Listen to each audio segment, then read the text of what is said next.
a bizarre reason why bees die after they sting.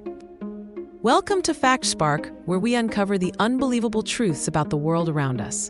You've heard the old saying that a honeybee dies after it stings, but what if I told you the truth is far more bizarre and theatrical than you could ever imagine? This isn't just a simple, tragic accident. It's a tiny, self-operating harpoon, a genetic paradox, and a banana-scented alarm system, all proving the bee's demise is a brilliant feature, not a bug. First off, let's get one thing straight.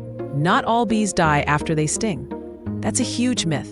This dramatic one-way trip is pretty much exclusive to the worker honeybee.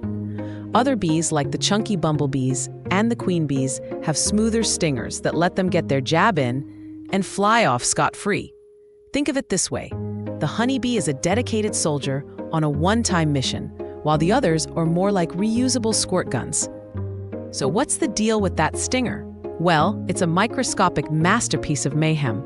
Instead of a smooth needle, the worker bee's stinger is a complex weapon with two saw-like barbed lancets. When a bee stings, it uses tiny muscles to move these lancets back and forth, drilling the stinger deeper and deeper into your skin like a tiny biological harpoon. Once those barbs are locked in, there's no going back. When the bee tries to fly away, it performs a dramatic, gut-wrenching final act called autotomy, where the entire stinging apparatus, venom sac, and even a chunk of its insides are ripped from its body.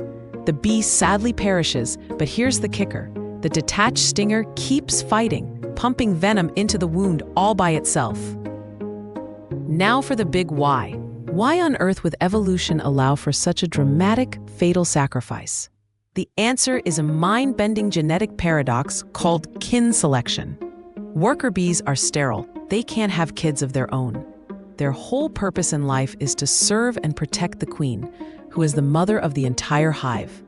By making the ultimate sacrifice for their queen, the worker bee is actually protecting her own genetic material. The queen carries a huge percentage of the worker's genes, so by keeping her safe, the worker bee is helping to create thousands of new bees that are all little genetic copies of herself.